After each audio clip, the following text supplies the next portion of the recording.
okay? Somebody sent me this. It's just dumb kids trying to mess with you. So it's getting to the point where you can't even make a mid-budget thriller anymore unless it takes place over the phone. Drop, which comes from Happy Death Day's Christopher Landon, follows in the footsteps of Phone Booth, Lock, and last year's Carry On, and a slew of others that are just trying to create a claustrophobic sensation from just staying on the line.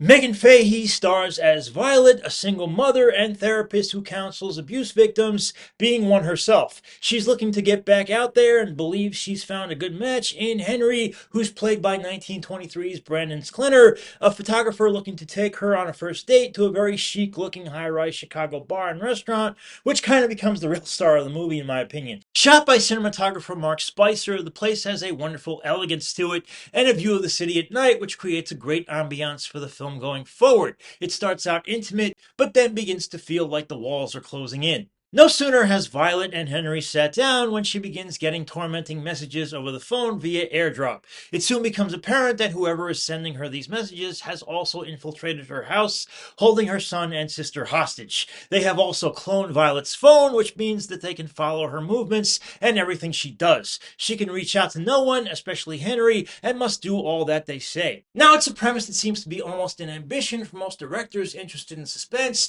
because it mostly all takes place in one location.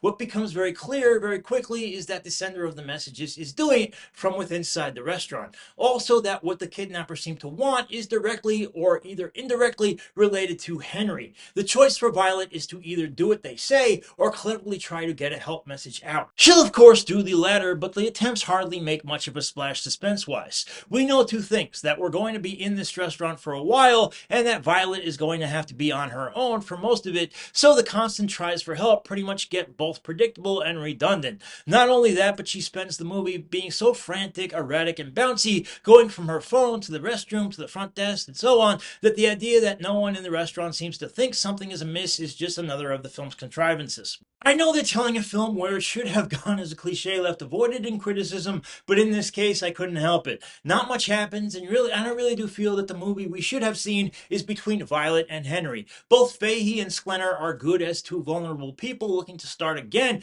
but the most interesting conversation that passes between them is whether or not the date will continue. I wanted to see more talking between these two people. I wanted to see them kind of suss out their own personalities and also kind of suss out each other. What are their secrets? What are they hiding? Who is this guy that she's with, and is there a reason to be afraid of him? That kind of thing. We should really be feeling her uncertainty, and we should be looking at him as if, there might be a little bit of menace there, but instead, Landon just seems too consumed with the gimmick. So we get generic villains sending out threats over the phone, we get a lot of running around the restaurant in a weak attempt at sussing out who the perpetrator might be, which is another thing in the film where predictably nothing really materializes until the last 20 minutes or so.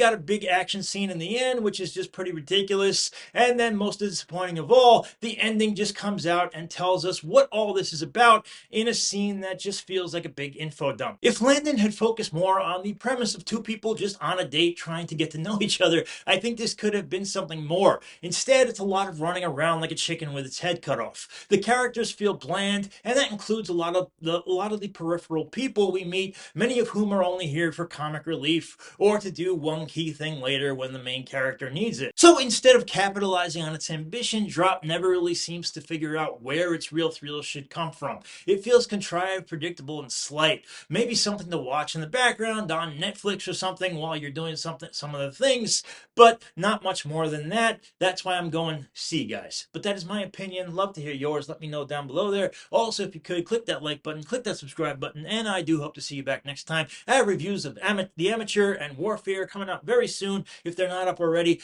I hope to see you guys back next time. I thank you so much. Bye bye.